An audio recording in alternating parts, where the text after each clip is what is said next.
Fantastic. So, hello, my name is Vasilios Kosmakos. Today is February 3rd, 2022.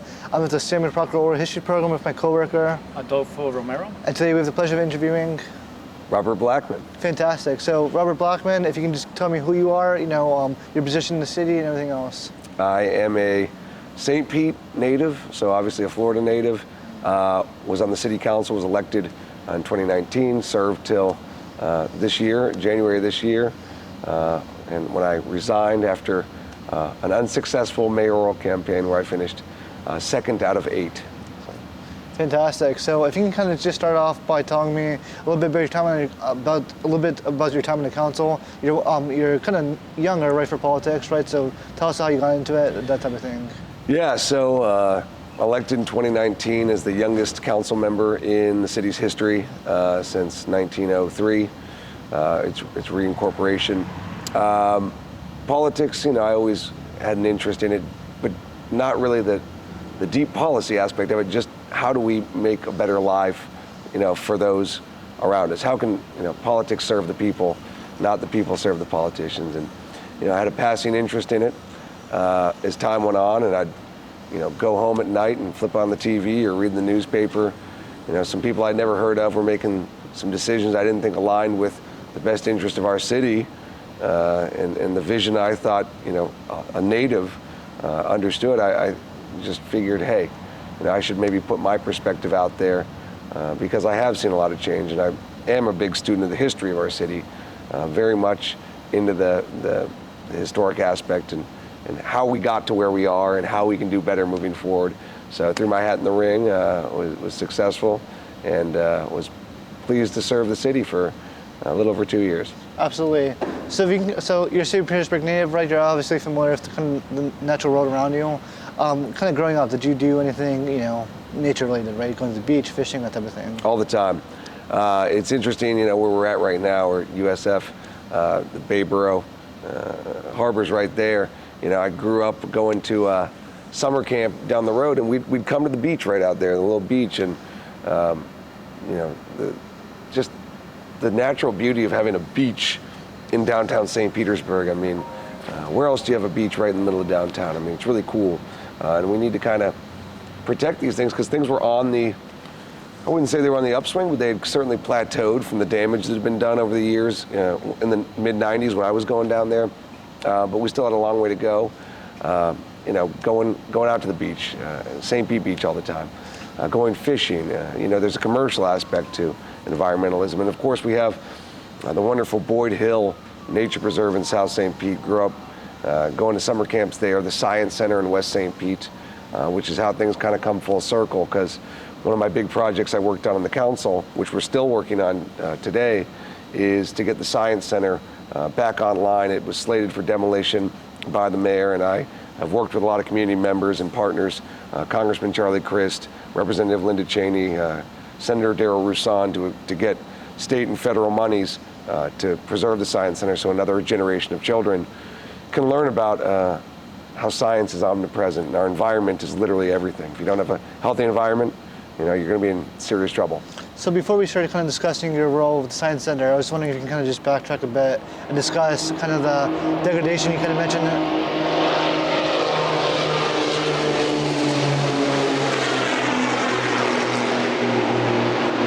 If you can just mention the degradation you kind of were noticing in the early 90s, right? So what exactly caused that? Give me some history about that.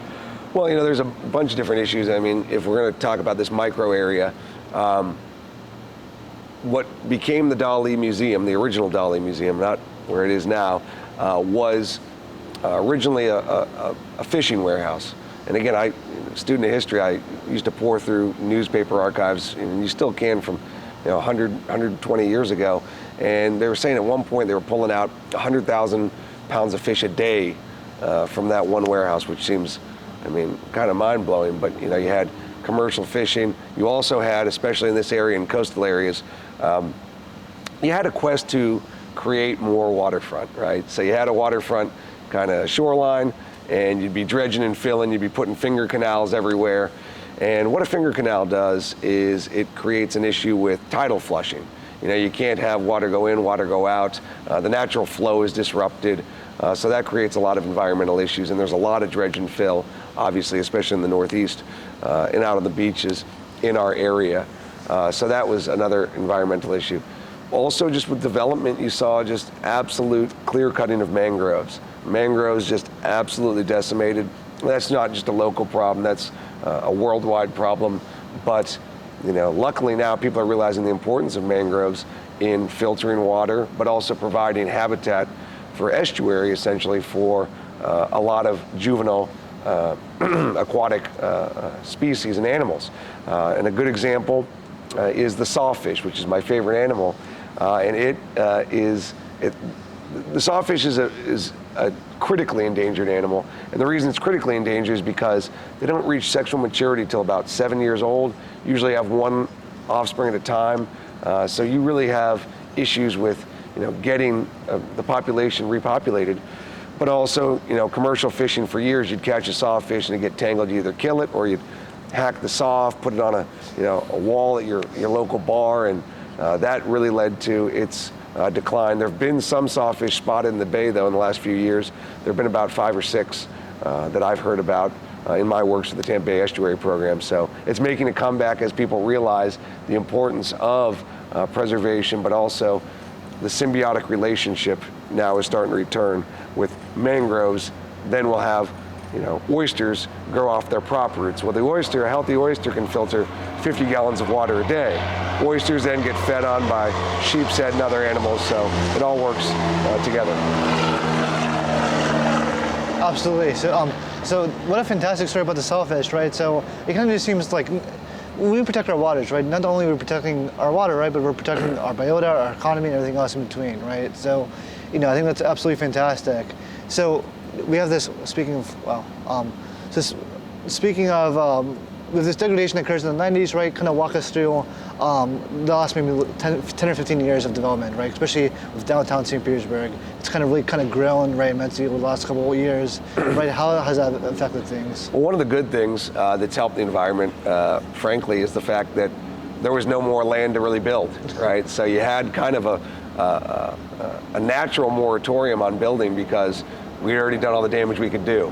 Obviously, there was restrictions put in where you couldn't do finger canals and all. Roger Wilson, back in the 60s in the State House, a friend of mine, he made it Bogosiega, the first aquatic preserve in the state, and fought for other local bodies of water to stop that dredge and fill that was just, going rampant for a number of years, especially in the 50s. But you also saw people kind of having that coming of age of, wow, we've done a lot of damage in a short amount of time. The big metric that's tossed around, especially in our area, that people pat themselves in the back for, and rightly so, is the seagrass. How many acres of seagrass we have, and we had lost a massive amount of seagrass. And back to what I said about the mangroves, seagrass is the starting kind of habitat for a lot of species. And frankly, they need a hiding spot. They need a place to manatees graze off of it. And we had lost a ton of seagrass, and it's just absolutely been rebounding. We've had a downturn actually in the last couple of years. We've lost some more, and we talked about that, in government, is why is this happening? But it's just so many different people working together is kind of what I want to stress on this. Leaders have been, Tampa Bay Watch has been a good partner. Tampa Bay Estuary Program is kind of the spoke around which everybody moves. And I was honored to be a board member of Tampa Bay Estuary Program. But it goes from government officials bringing in money for restoration projects. There's a natural shoreline project starting right now at Lassing Park. We did one over at Maximo about a year or two ago. There's all these different projects and programs that need to come into place, and you need to have the attention. Of course, planting mangroves is a big thing to stop erosion. Also, storm-hardened shorelines, natural shorelines, back what I said earlier, tidal flushing. Just when you can't have water going in and out naturally, it really impacts things. And that's also where you get that low tide smell, when you can't have true flushing where it would naturally occur. So you have to have tons of people engaged, and a lot of that is awareness. And with the estuary program, we always talked about how do you get people more engaged, because you need people to be changing their behavior, but also we need to have remediation, and we need to have just engagement from the community. So it's really a multi-pronged approach. So discuss your role and your work with the estuary program you kind of been mentioning, right? Exactly who are they, right, and what was your role and the type of stuff they were doing? Yeah, so the estuary program is it's a quasi-governmental organization made up of different elected officials predominantly, and then scientists throughout the region. So you have members from Hillsborough, you have members from Pinellas. Every city has usually one representative, and each city pays in dues. And the dues are paid in, they go to different projects. Of course, they work on a lean budget, but they really are kind of the authority when it comes to data and it comes to research. You know, there's a big symposium about to happen here in St. Pete. Nationwide, oceanographic researchers are going to be here, and I was proud to fight for more money from the city level to sponsor this symposium that's going to be in our own backyard. But it's basically a research and an advocacy, but also an action group. You know, they do these planting projects. They give out what they call Bay Mini Grants, which are grants to do different projects. Be you a nonprofit or a government, you can apply to do these different projects, research, education, and it's really all just targeted on strengthening the environment and restoring the bay back to where it was. And we've seen a lot of big successes. Like I said, the fact that sawfish are getting spotted in Tampa Bay right now is a huge honking deal, and I don't know if people realize that. And you know, we're having good news in the state. The news over the last couple weeks and months about flamingos starting to be spotted in South Florida again, as we've done work on the Everglades and starting to get that back on track. I mean, these are huge deals. Animals that are critically endangered or no longer found in our area returning to their natural habitat is huge, and that's what it's all about. Fantastic. So, I mean, so you kind of mentioned a lot of the good stuff, right? But we have seen historic red tide blooms recently in Tampa Bay. Most recently, a couple months ago, we had a really bad bout in 2017. You know, despite some of these setbacks, right? How do you think the city is managing kind of these issues? Well, you know, one thing is we, especially in St. Pete, we have an infrastructure problem.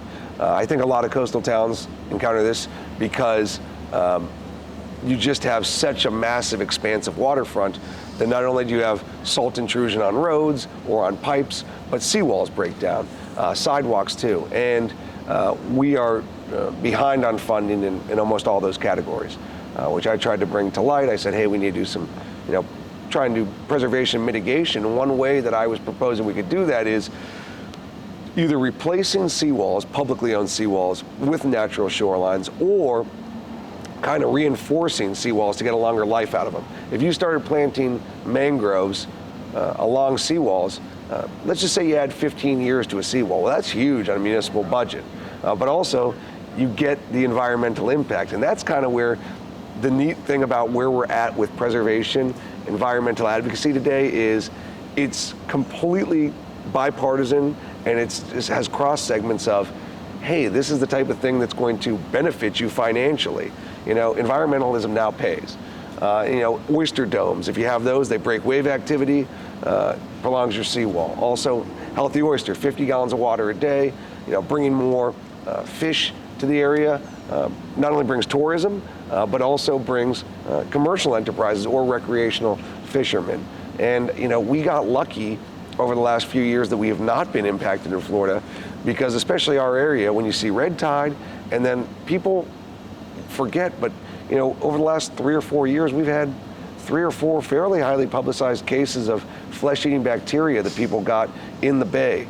That doesn't happen in a healthy body of water, and that's why, you know, oyster planting is huge. I don't think people realize what a kind of magic wand oysters can be, because you get a bunch of them, they're filtered, they act as the livers of the ocean, filter everything out, and they literally improve clarity. If you've ever seen those side-by-sides on the internet, water clarity, but also they get all sorts of sand and different substances they pull out of the water and improve the entire quality of the water. Absolutely, and they also act as a structured habitat, right? So filler crabs, worms, and you know, every other kind of, you know, vertebrate species, right, that a lot of our fish species feed on, right, kind of use these oyster beds as homes, right? So it's like, not only do they filter everything, right, but they put on, but they provide a foundation for the entire ecosystem. So I'm so happy you're mentioning oysters. We haven't really heard a lot about them. Big oyster fan. Absolutely.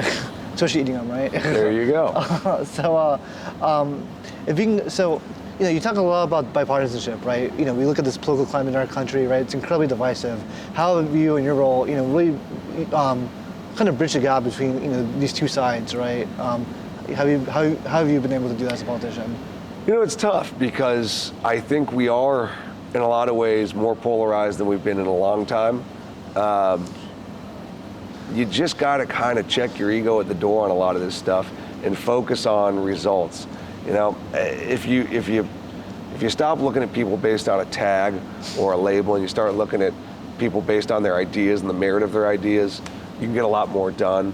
My allies, when I was on the council, were all over the place. Even if, I don't know if you picked up on what I said earlier about the Science Center, but the people I got to bring money for that were Charlie Crist, who is a Democratic U.S. Congressman, Linda Cheney, a representative who's a Republican, and Darrell Roussan, who's regarded as a moderate Democrat. So, bipartisanship and issues-first governance is what's going to get us to prosperity, and that's what we need to really focus on, and that's what got me involved in politics in the first place. Ideas first, labels second, and just getting the work done, because if we can bicker all day long and we don't get anything done, well, the environment's not getting any better. We have to have results and measurable metrics to truly save the world. So, what exactly is the process of kind of building those bridges, right? Because it's super easy, right, to cast, to throw stones, right? And I do think that a lot of people kind of are fighting each other. So how do you what do you think are some solutions to kind of build those bridges to kind of get us more together instead of driving us apart? Well, an organization like the Estuary Program is unique in that and they're very involved as a board. If you go into any of their meetings, it's all about how do we achieve the goals. If you're here and your heart's in the right place and you want to achieve results, you can do them. And they're very professional. It's always a science-first approach, and a data-driven approach. So it's not just conjecture. I'll wait for that. That's the joy of having an airport right next door. But, which is a great airport, might I add. Yeah. But if it's focused on getting results and being data-driven, and data drives everything, then you can really kind of get a lot of that bickering and that conjecture out of the mix. Something like the Science Center project, I just started always asking questions. I go, okay, we bought, and just a little background, it's a 30,000 square foot, basically school, concrete block built in the late 60s and early 70s, where classroom space, it was field trips and summer camps. I went there every summer for summer camp. And a lot of good work was done out of there. But the facility had fallen kind of on hard times as the nonprofit had gotten, the principals had aged out and retired or died off. The place was put up for sale. And we bought it with the plans to tear it down and expand our wastewater treatment plant. I said, I want to expand the plant, but do we need to get rid of the building? Well, we're just going to. We don't know what we're going to do with it. So I took this kind of ball of what are we going to do with this facility and ran with it. I go, okay, well, let's look at this. I said, what's our cost of building, our construction? Because it's built to basically fire station specifications. Well, they said it'd be about $400 a foot to build it. Today, it's probably more like $500 as we've seen the cost of materials rise. So $500 a foot to build to concrete block, poured concrete, copper wiring. You're talking about a $15 million replacement cost, not including the land. Okay, we got this for $3.5 million and we're using it for our wastewater expansion. So why not renovate it? Well, we don't have the money. Understandable. So what I did is I started calling people and trying to, that's why you try and build bridges and not, tear people down and attack people. Called Charlie Crist. Hey, Charlie, we went to high school together, not the same time. We both went to St. Pete High, Florida State. I've known him. We bridged the gap there. He got us $3 million from the federal government. He said, fill out this packet. I did it. We got $500,000 last year at the state level. We're asking for another $2 million this year, and we're looking good right now. So all of a sudden, you bring together all these different funding sources. The Tampa Bay Rays committed private money. I reached out to them. Bayfront Health, which is Orlando Health, the local hospital, new operators. They understand the importance of science, and they've pledged private money. See, everybody realizes the importance of science and how it's all encompassing to our life, and we are now more keenly aware than ever of the environmental effects that man has had on our built environment and our natural environment. And because of that, there's a real desire these days to preserve what we have, because we have a lifestyle that we love, and as we have more people moving here, how are we going to preserve this lifestyle so that we can share it with everybody? And the way we can do that is through conservation, preservation, and restoration. I have a question. This is regarding agriculture. Have you done any bills or work to maybe like stop the usage of certain pesticides or chemicals that they use on the ground? And yeah, maybe tell us a little bit about that on that end. Well, so when it comes to fertilizer bans and pesticide bans, there already is a fertilizer ban in the area in the county. That's at the county level, where you can only use it seasonally. So that's really cut down on a lot of it. And there's violations and fines at stores if you break that, and they're pretty stringent. We had an update even just a couple months talking about that and how we could strengthen it more. A lot of that's been done at the county level by the county commission, but there's also been a real push to try and get xeriscaping done, so you don't need as much pesticide or fertilizer, and more kind of Florida-friendly and native plants. A good example of that is the Arboretum off of Vinoy Park, and there's a beautiful garden with pathways through it. It's incredible, and there's tons of species of plants in there, and they're all native plants.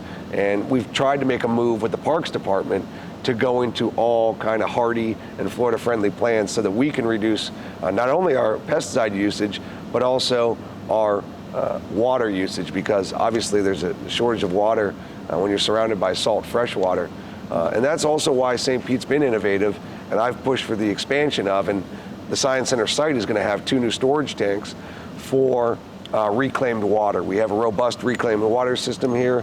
What that is taking in wastewater from your toilet, partially treating it, and then spraying it onto your lawn or your plants, your ornamentals, which conserves water but also helps to naturally filter out nitrogen and other nutrients through absorption before it gets down to the aquifer. Has there been any push on the city's part, right, to kind of like maybe promote the use of native grasses, across our land, right? So for example, the grass we're sitting on right now, Bermuda grass, right?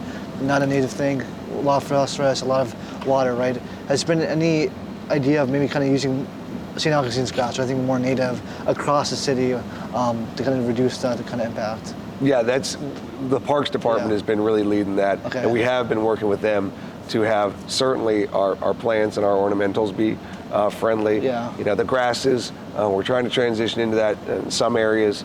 A good example would be dog parks, for one. When the dog parks were originally built in St. Pete, we started really doing them about 20 years ago. They were all undersized, and I'll wait for this one.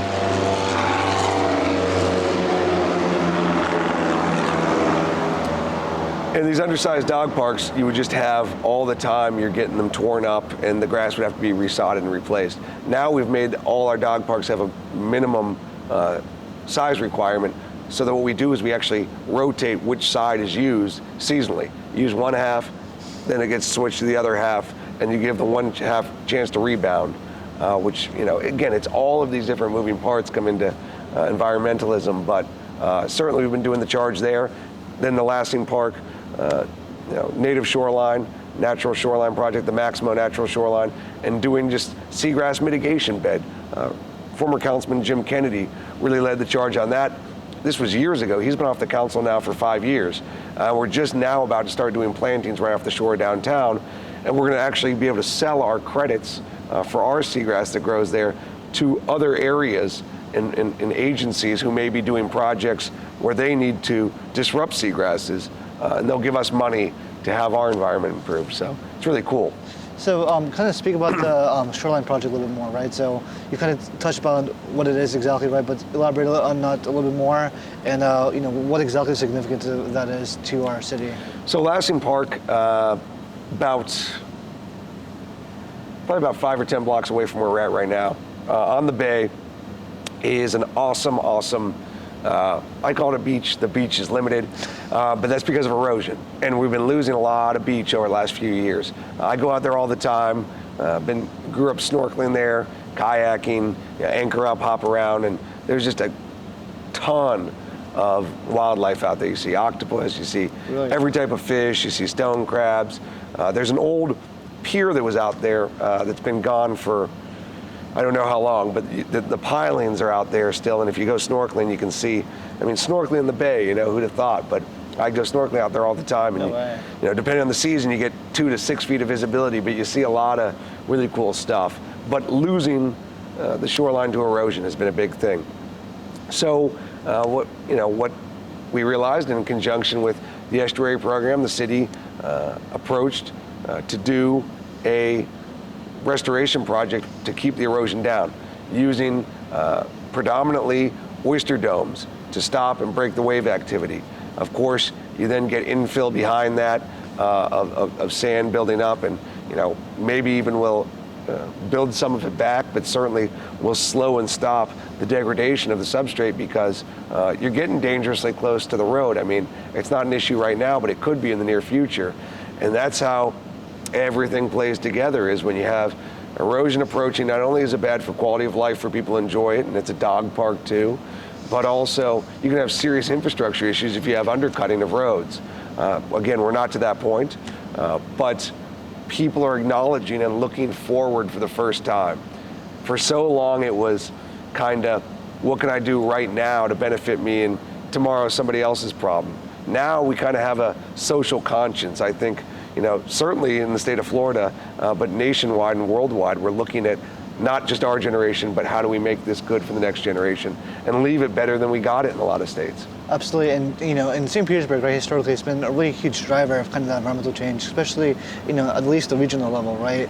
Why do you think St. Pete specifically is a home for that type of innovation, or that type of, desire to do better for an environment? Well, we've only got what we've got here. Right. I say that all the time. I think in the coming decades, you may see a big rift in what Tampa is versus St. Pete. Right now, people talk about the similarities. I think that'll change. And the reason I think that'll change is because Tampa has the room to expand outward. They can go east if they want. They have land around them. We are landlocked here. St. Pete and Pinellas County is a peninsula off of a peninsula. We only have the land we have, and certainly there's no more of that dredge and fill stuff going on like it used to be. So we have to take care of what we have. I mean, we realize the resources we have are what made us great. You look at the boom periods, you had a small boom about 1913 here, where you got some of the boarding houses downtown. 1920s were great for St. Pete, 1930s. And then obviously the 50s is when basically we were built out. And that's when a lot of the main development in the post-war years. But there's no kind of unexplored area left, so we just have to improve what we have so that we can keep tourism up, which, despite what we've tried to do with getting more tech-based, and we've tried to get more STEAM and STEM-based companies and corporate relocations, we still are a predominantly tourism-based industry here in St. Pete. And that's what I've said a lot of times, is we need to protect what we have, and tourism these days is ecotourism.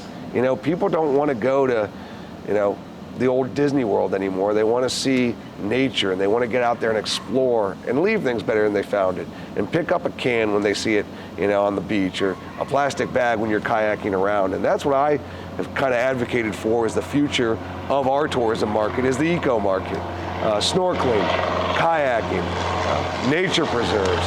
That's what's going to be bringing people to our area moving forward, and why people have flocked here in the last few years. It's all about the natural beauty that we had, whereas in the past, we were regarded as a low cost of living and a good place to retire because of a mild climate. Now people are actually appreciating it for its natural resources, as opposed to, well, it's a cheap place to live, might as well, throw up a ranch style, 900 square foot home. Now people are saying, I want to be here because of what it is, not because of price restrictions. So, we do have this concept of something kind of of a place being left to death, right? So it's like, and I think that's kind of the double edge of tourism. It's like, people want to come here for the nature, right? But there's so many people, right? And there's so much development as a result of that, right? That, we kind of have some corresponding issues. what do you think is the best way of kind of managing those two kind of sides? Well, I always think, I understand what you're saying, and that's even when I talked about the dog park or any of our parks. We're seeing a much larger burden on our park system citywide, just based on COVID, right? It brought people outdoors, people are hiking, the fitness equipment. That was a big constituent outreach I had to deal with is, getting the parks where people are expecting them, because people who hadn't been in the park in years started going out there. Once you get over that initial kind of wear and tear factor, it's a good thing. And the reason is, the more people who are utilizing a resource, the more they feel ownership of it. And when you feel that you're a part of it, that brings about stewardship. So it's kind of a collective where, if you have nobody visiting something, one bad actor can go crazy. But now there's kind of that built-in checks and balances of, hey, this is all of our park. That's all of our shoreline. That's all of our beach. And people are really willing to take a stand and kind of draw a line in the sand, which is also why St. Pete has been such a kind of an example for so long. I mean, all of our waterfront, it's in the city charter that you can't develop any waterfront parks. Wow. So that's why you never see, time and time again, developers have tried, mayors have tried, politicians have tried, but it's,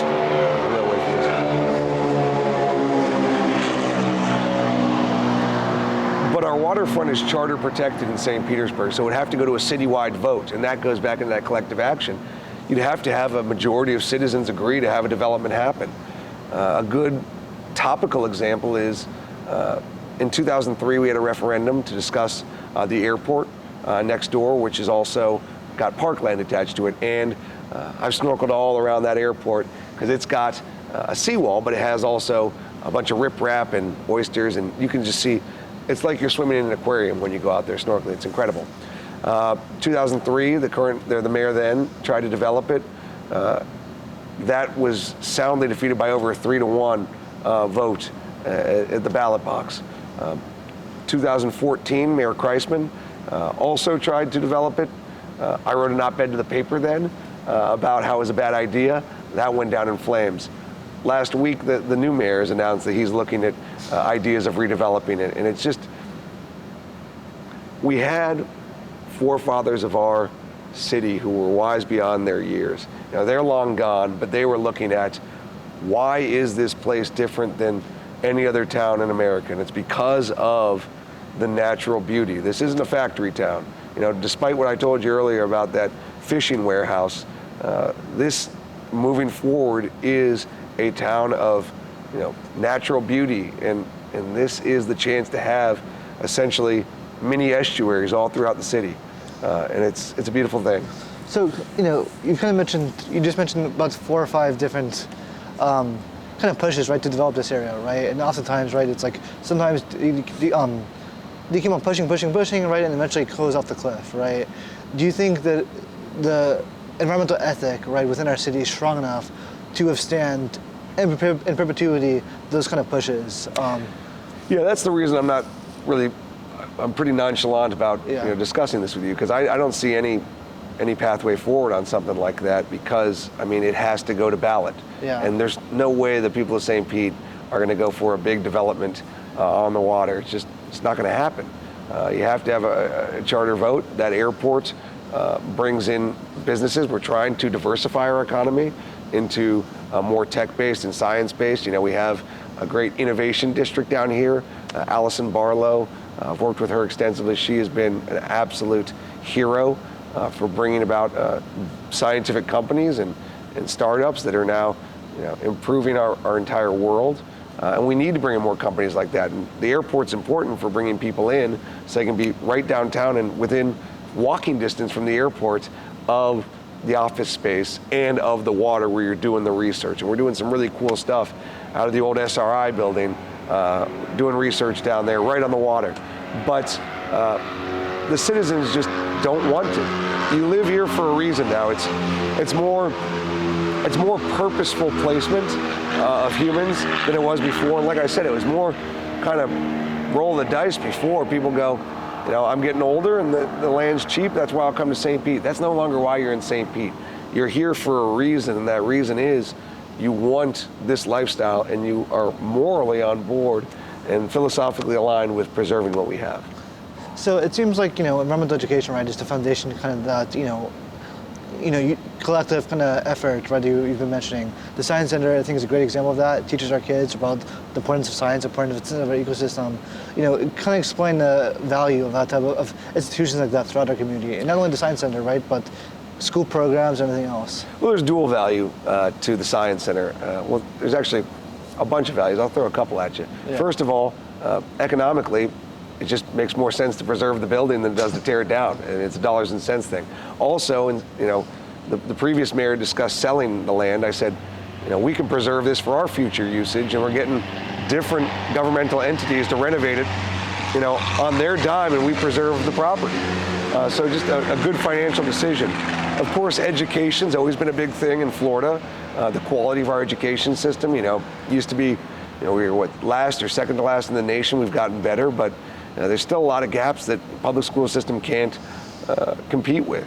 That's why it's important to have these kind of outside entities and nonprofits teaching outreach. But the other thing is it gives nonprofits a chance, the Science Center, to shine and do their mission, because what's the biggest expense with any business? And nonprofit is a business. You have expenses. The biggest expense is your real estate. Your rent, your purchase of your property. If we supply 30,000 square feet in different classrooms, it used to be a single user entity. Moving forward, I've been looking at it where you can have 5, 6, or 7 nonprofits all operating out of one roof as kind of a collaborative effort, or a food hall of science is what I'm calling it. You don't want just any one discipline. You can have a Marine, which I've worked with Water Warrior, Marine and Burn, Ocean Conservation. A good friend of mine runs that organization. They're very involved and interested in being the Science Center, along with Pathfinder Outdoor Education. Pathfinder's main mission is they teach team building, they teach environmental stewardship, and they teach identification of plants and leadership skills. They want to be outdoors on the campus. So you'll be utilizing every part of that facility. So the taxpayers get their money because we save a building and it's fiscally prudent. The nonprofits get to expand their audience and save money on the real estate, when the kids get to learn about different disciplines. And I always liken any type of, as we have tried to diversify, we now learn with the pandemic and all that science is more important than ever, and with climate change and sea level rise. We can hire somebody all day long to take care of our environmental issues, but you're basically a mercenary if, I'm hiring you from North Carolina, I'm hiring you from New York City. Somebody pays you more, you'll hop to the next job. But if you're a born and raised kid who has it ingrained in them, the value of science, you don't care about those, few $1,000s. You're going to stay and try and help out your hometown and do your best here to create a better future. So we need to have homegrown kids learning about how to solve the issues that we are facing, because we are ground zero for environmental vulnerability in St. Petersburg. So discuss some of your partnerships, right? So Tampa Bay Watch, right? Absolutely huge, right? Start off with that. So discuss your role of Tampa Bay Watch. Tampa Bay Watch, they are partners in different ways in the city. They operate out of the pier. They have a little Marine Science Center there. They also have their area out on out there going out to Fort DeSoto.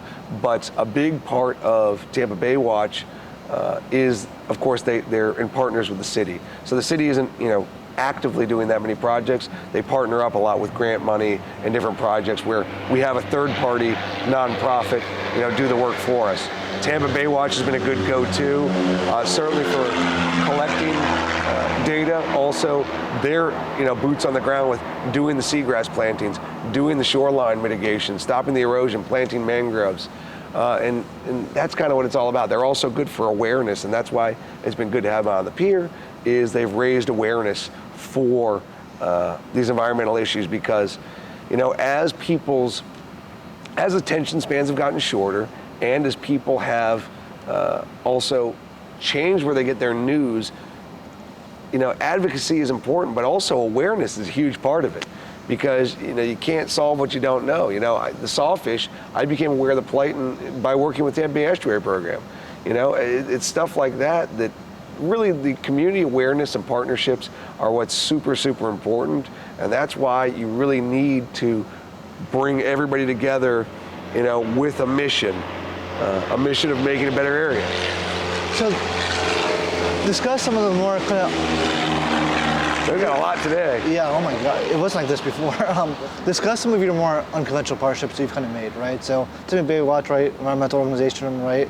How about, what's been the partnership that you've kind of made that most people would find surprising? Well, I would just say bridging the gap, Tampa Bay Rays helping me out with willing to do money. They're a baseball organization. What the heck do they care about the environment? They're willing to understand and take on a challenge.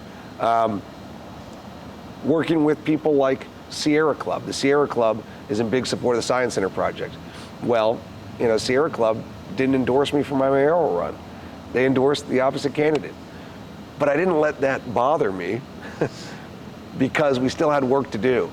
You can't take things personal, and you have to work with people based on, again, that result and not the partisanship. Charlie Crist got me the money for the Science Center, also endorsed my opponent when I was running for mayor. And it doesn't upset me, because you have to understand that there's reasons for why people do what they do. But if you start from a focus of, I want to achieve results, you don't let these setbacks hold you back, because even though Charlie Crist and Sierra Club endorsed my opponent, they're still my friends, because they're trying to help me make a better St. Pete and a better world. And if you start with it with good intentions, I'll always work with you. And nothing ever is taken personal. Absolutely. Wow.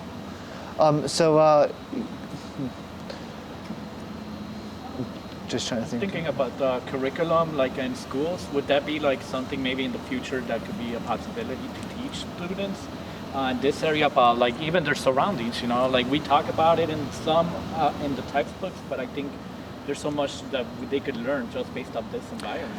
Well, that's exactly right. Obviously the school system is, and I have the utmost respect for all the school board members, it's been a tough couple of years. And I mean, you have budget issues, then you have literally evolving science and data, which you have to follow. And then you have the strain on teachers. It's been good that we've kind of realized that teachers deserve every dime they get and much more. And thank goodness we've started to pay teachers the salaries they deserve, because they are essential frontline workers. But I hesitate almost to say we should put more burden on the schools. That's why I really think the advent moving forward will be and should be these kind of outside wraparound programs, like a Science Center, where you're from a low-income home maybe, and your parent has to work. Single parent, two parent, doesn't matter. People are cost burdened with housing, so you have to work. Having a kid be able to just go to the Science Center and they can just learn what discipline they're interested in. Maybe you hated building that model rocket, but maybe you loved collecting fossils. Well, then, there could be a career here. Maybe you really loved looking through that microscope. And showing kids, the partnership I'd like to see is showing kids that there is science and STEAM-based principles employed by the city every single day.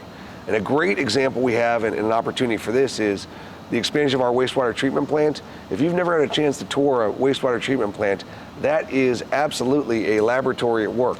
I mean, there is detailed science and data and metrics that go into creating wastewater and turning it into clean water that's decent for reuse, for spraying on lawns, for discharge, or for putting into our aquifer.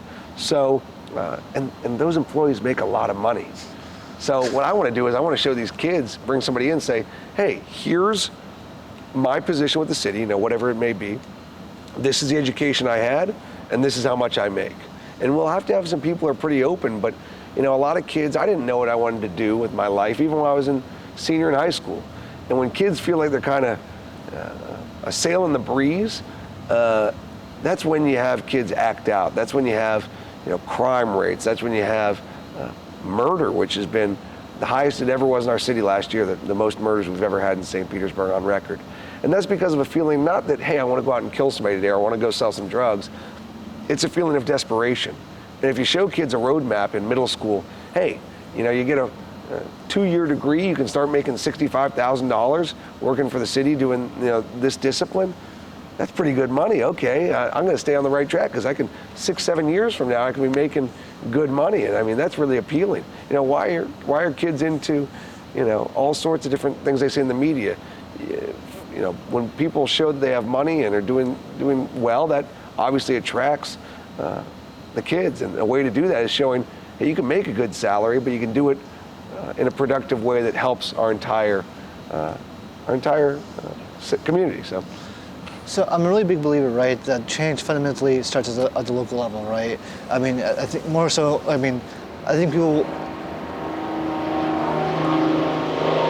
This is why we shouldn't be getting rid of that airport. Highly used.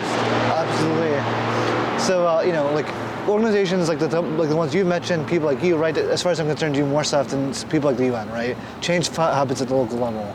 So it's like, I mean, how do we go about encouraging or inspiring that kind of love, right, that we kind of seen that really, you know, absolutely works? It's delegation and awareness. You know, how I kind of got started, well, first of all, what I started doing is I started cleaning up parks by myself. Me and my buddy Joe, he grew up down south on the water, and he instilled in me a love of kayaking and nature because he grew up with it.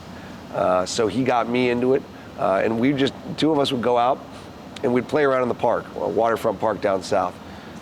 One day we found a shopping cart in the water. We pulled it out, we started putting trash in it. We kept the shopping cart, and every weekend we'd take it, we'd roll it down the park. One of us would be running, picking up stuff, putting it in the cart. We got to the end of the park, we'd dump the shopping cart, throw the trash in the trash, the recycling back in the cart, wheel it to the truck, and go down to the recycling site. It became addicting, right? It almost became like a game. So every time then when we were kayaking, after we knew, you know, how important this was, pick up a plastic bag, we'd jump in the water to get a can we saw. And it just really, once you know better, you do better, you know? So more and more we did that. I got involved with my neighborhood association, started doing organized cleanups. You know, one time we did a cleanup, and we probably had 15 people. In a 2-hour period, we got 2,900 pounds of trash. Wow. Recycled the recyclables, threw away the trash. The point is, not everybody can clean up every park.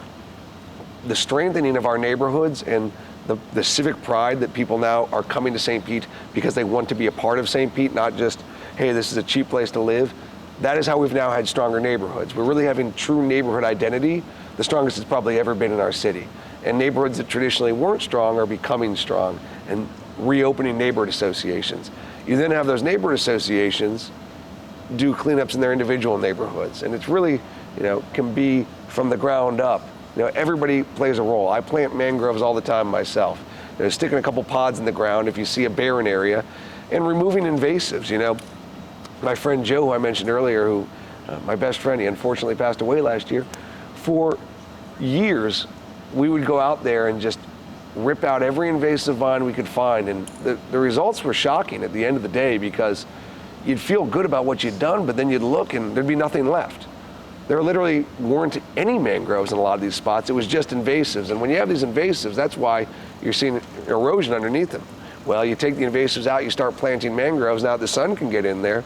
All of a sudden, you've strengthened your shoreline, you've created habitat, you're also filtering the water, improving water quality, and you've beautified your neighborhood. And you've instilled that civic pride, so it's all ground up. Small projects like that can lead to huge results. Absolutely. And kind of circling back a little bit, right? You mentioned an organization called Water Warrior, right? What do they do? Tell me about them and tell me about your work. So Water Warrior is actually a great organization. Water Warrior Alliance and Burn Ocean. It's run by a woman who's now become a good friend of mine, Jenna Byrne.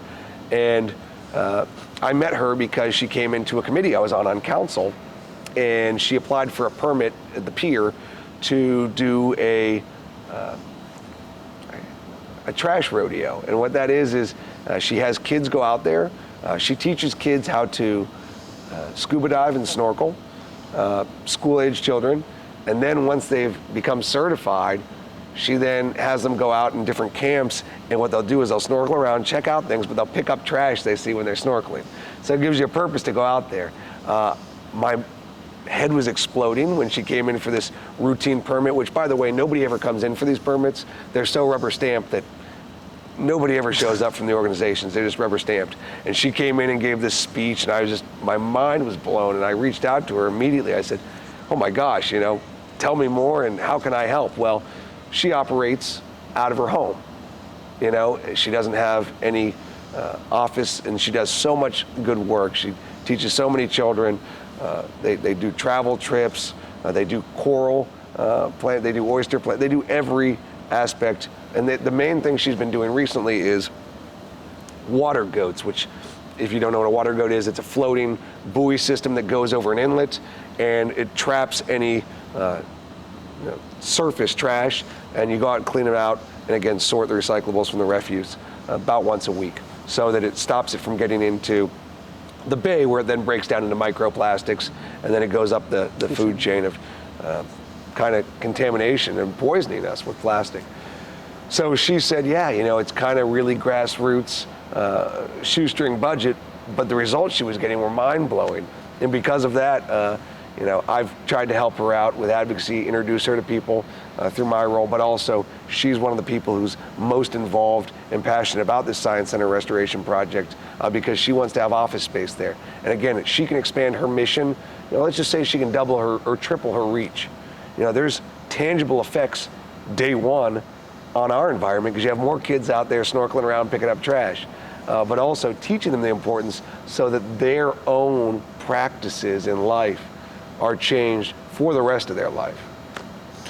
Wow. So kind of moving on to a different issue, right? We kind of had this wastewater issue, right, the last couple of years under Christman.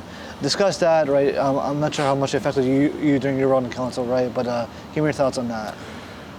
Well, politics ain't easy, and that's kind of where you get into it, is the passing of the buck. When I got on council, everyone was still kind of pointing fingers, hey, this person was responsible, this mayor was responsible, this council was responsible. I don't care who was responsible. At the end of the day, we dumped millions of gallons of sewage, and we screwed up the environmental quality of our area. Certainly, I think that helped play into the flesh-eating bacteria and other problems we had, and certainly we've had some fish kills that have been pretty bad recently too. But it doesn't matter who did what. We can't be looking in the rearview mirror. It's okay, I don't care whose fault it was. How do we make it better? Simple projects. One thing I was pushing for to try and get implemented was the advent of vertical oyster gardens. What I said earlier about the finger canals, you can't tear down these homes. They're multi-million-dollar homes now on these canals. So how do you improve these kind of dead-end bodies of water and make them more eco-friendly? Well, one good example that I really advocated for on the council was we have a program where we give away rain barrels, where you can collect rain to reduce on water usage for plants and gardens.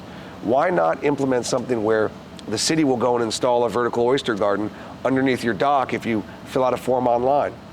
If you've ever built a vertical oyster garden, they take 30 seconds a piece to build. You drill a hole through an old oyster shell, put it on a rope, and you put it kind of the mean high tide line, because the juvenile oyster has to be aerobic and anaerobic. You have to get them above water. Oysters grow off of old oyster shells. When it builds up enough, it breaks off from the rope and it goes underwater. And again, that starts filtering. Well, what if you got 10 people on a canal that do that? You wouldn't even know it was there because you just put a little screw up under the dock and just hang it from them. But yet it could provide huge tangible results. And if you had 10 homes on a canal with 50 oysters apiece, get even 500 oysters doing 50 gallons a day, all of a sudden you're talking about real serious water quality changes. Wow. That would just be exponentially growing. The cost would be almost nothing because it's empty oyster shells that are sourced from restaurants. So yeah. We need common sense solutions. We don't always have to talk about these grandiose plans. A lot of this stuff is grassroots, and people don't realize how easy it is to make things that much better. Wow. So they essentially just tie an oyster shell to essentially a piece of rope and just tie it to the dock. That's all they do? That's all it is. Wow. Vertical oyster gardens, and they've been really, Gulfport, a neighboring city, used them to an extent, but I wanted widespread implementation where you could have a little form online and we'll just go out and do it for you, because we could just easily install them. You wouldn't even know they were there. and could clean up your canal. So discuss kind of, has this idea been implemented or no? No. Okay, so discuss the opposition to the idea or ideas like it, right, and how you've kind of, been successful and unsuccessful. Again, right? that plays into the politics of it. I started discussing ideas, and even the Science Center, the first few votes we took on it were unanimous votes at council. The day I announced I was running for mayor, I lost immediately. Half the council was not supporting these ideas, and that is the unfortunate issue of politics, especially as a career. It's big business these days. The council's paid nearly $60,000 a year. Mayor is paid about $225,000 a year. So you're talking about big business for a lot of people, and it's unfortunate. It's a necessary evil, and I understand it. I don't take anything personally ever, but that is kind of where you see some of the stumbling blocks in local politics and even national politics. It's jockeying for position and also jockeying for opposition in a lot of ways. So based off what you were saying, it did not get passed, right? The idea that you were mentioning with the Oysters. Right, so that idea is kind of been tabled as I'm no longer on the council, but the good news is I have still relationships with a number of the council members, and I'm advocating for certain ideas. You kind of look at what you have left over from ideas as an estate sale, and I'm trying to sell off some of these items as best I can. So that, again, it's all about relationships and trying to keep an open mind. So I'm a St. Petersburg native, right? A lot of my peers are, right? Grew up here. What can people like me do, right, to promote policy changes like that at the local level? I'd say two things, really. First thing, well, three things. First of all, you see a piece of trash, pick it up. You see an invasive, pluck it out. You see a mangrove, plant it. That's simple enough there. But also, neighborhood. Get involved in your neighborhood association. That's where it all starts from. If your neighborhood doesn't have an association, we are super, super on the ball as a city about reopening them. Susie Ahawk has done a great job for the city of strengthening our neighborhoods. Get involved, restart your association. But also, I can't tell you how many different council meetings. Public comment is the lifeblood of these council meetings. And, elected officials don't want to go against the best wishes of their constituents. Just reading an agenda, and I'm not talking about with a fine-tooth comb, I'm talking about spending 5 minutes and glossing over it every week, seeing what issues are coming up, and just going in, speaking on an issue for 3 minutes, or writing an email, because a lot of times I would go into a council meeting, I did my research, but I'd go in with a really open mind or a conflicted mindset on an issue. And if you have one or two speakers a certain way, it can really swing things.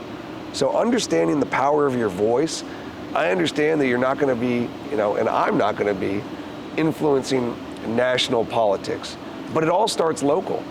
And if you know that you have that power as just a citizen, just reading an agenda, making your voice heard, and establishing those connections with your representative, because again, the elected official works for you, not vice versa, and should be comprised of a citizen electorate. Just getting involved in showing any kind of, because we'd have so many issues go by without any comment, and you'd just be shocked and saddened. But that's been the degradation of our news. We don't have as much news. The newspaper's only printing twice a week. Resources and the way people get their news, it's just, we've lost the attention we used to have. So just getting involved and advocating for your own beliefs. Yeah, it's interesting, right? Especially the last several years, I think people have kind of gotten disheartened, right? You look at politics, right? You have the stereotypes by all politicians, right? The corruption, this, that, right? And I think at all levels, right? So it becomes disheartening sometimes to kind of feel like you're making a difference. I mean, what if you, to the people that are listening, right? What do you have to say to that, right? So these kind of big monsters that we kind of see. You can change so much, like I said, planting oysters, immediate tangible benefit. Planting mangroves, storm hardening for the future and saving yourself money if you have a seawall, or municipal money. Speaking on an issue, you can immediately change the impact of that vote. You can see, I spoke this way, they voted that way. I mean, you get pretty instant gratification there. And if people aren't voting the way you like, run for office. It should be about achieving results. And I mean, the honor of my life, I never planned to, I'm going to be a city councilman someday. It was hey, I thought there was an opening and a need, and I was able to win for that. Then all of a sudden I'm catapulted to the place where I'm running for mayor. I never thought I'd be running for mayor in my life, much less as a second term or a second year, first term council member. But I did it and I got second place out of 8. The point is, a lot of times you think you can't do anything, or gee, you second guess yourself, maybe I don't know. But if your heart's in the right place, you know the issues, and you're coming at it from a position of doing good, people can see that, and they can really identify with somebody who wants to do the right thing, because people are getting really disheartened with the old school kind of political rhetoric and the old stump speeches and the games that people play. I think we're hopefully going to see a shift in politics moving forward into these more citizen and activist-based elected officials. So now that you're now running on the council, right, what's the next step? I know you're a real estate developer, right, but any plans for more nonprofit work, that type of thing? You can't look at politics like a job. You got to look at it as serving a need. My next steps are, I was out pulling out invasives again last weekend. I planted another 10 mangroves in a spare spot, or a barren spot on the water. Still going out there kayaking, still snorkeling, getting involved with different nonprofits, advocating, spreading awareness. Also trying to focus on, in my business life and personal life, on more kind of historical renovations and restorations. We talked about that from an environmental aspect, but also St. Petersburg's seeing a lot of growth right now, where we're losing old historic buildings.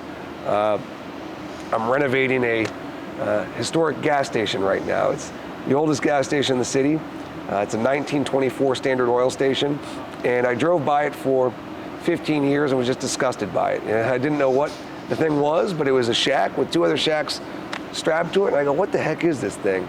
I did some research to the city archives, found out that it was the oldest gas station in the city. There's 2 other ones in the country, and they're both on the National Register of Historic Places. Yet this one was a dump and was crumbling into the ground. And the funny thing is, I did more research. I found that 30 years ago, when it was cited for, it was still in bad shape back then, it was so bad the owner tried to give it to the city, and the city refused it. So now I'm doing a huge restoration project of that. I'm going to get it designated as a historic building in the city, and I'm going to hopefully get it designated nationally as well, because it's only the 3rd one that's still in existence. Wow. Nobody even knew it existed until I went through these archives and did this. So I tore down the additions and put on the 70s, and it's a 300 square foot building with a 500 square foot canopy, but it's just, we need to understand where we came from and really do that adaptive reuse. Preservation I'm very passionate about. I had won an award from the St. Pete Preservation Society years ago for restoration of a boom time 1909 apartment building. Just saving that sense of place. So having fun with business and always helping out whenever I can. I'm sorry. Would you consider running again? Maybe not this election, but the following one, or do you think you're done with politics on that end, or what? I'll tell you this. I got in for that council election the last week of the filing deadline. Last person in when I was elected to council. I got in for mayor 10 minutes before the filing deadline, in the middle of the night. I sent in an email at about 11:50.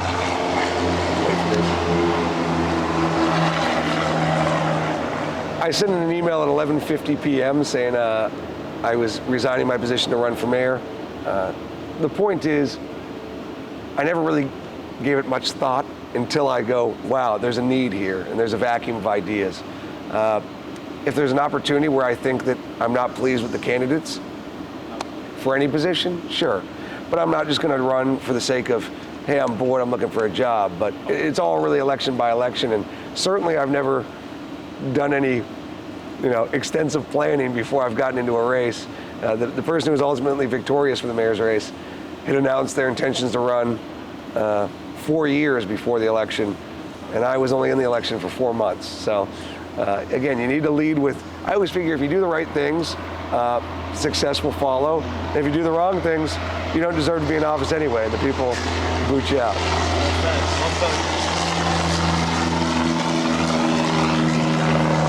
environmental justice, right, is often social justice. You know, we kind of have a racial equity issue. I would say sometimes in St. Pete, Child's Park, those types of areas, right? What have you done as your, you know, through your time in the council, or even, you know, on your spare time, right, as a developer, to kind of bridge that gap between racial equity and environmental equity? Well, that's a great example of Sierra Club has been talking about how they're changing their scope of mission from purely environmental to also kind of an advocacy role, because you do see a lot of these things go hand in hand. A good example is low-income areas. You have rentals that are a lot of times deficient. Older windows, they're not eco-friendly, costing people more money. You're caught on that poverty treadmill. You know, you see older appliances cost you more. You see non-LED or energy efficiency. You know, we've implemented those on our city buildings, but we need to also look into trying to have incentives for environmentally friendly renovations and retrofits, because you know, you think, oh gee, well that's going to benefit a landlord. Well, it can also benefit the tenant, because if you have a lower electrical bill, you have more money in your pocket at the end of the day. There is a real racial divide still, and you see that in the amount of murders we had last year. You know, I think we had over 30 murders, predominantly African American, over the victims. Everybody should feel safe in every neighborhood. It's multi-pronged, the way to fix that. The first thing you look at is obviously short term, you need to have policing, and you need to have police who are familiar with a neighborhood, you know, community policing, true community policing, who know the players and really have boots on the ground. But then you also have to give kids opportunity. We discussed it earlier with showing, not just fostering a love and an understanding of science, but showing that there's dollars and cents involved with that, and showing kids a pathway, because if you feel hopeless or helpless, that's when you're gonna be pulling that trigger. That's when you're gonna be selling that dope.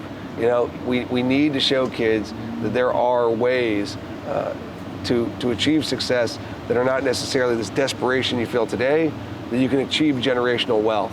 And we need to stop the murders, and also we need to embrace every member of our community. So I think that's it in terms of me for questions.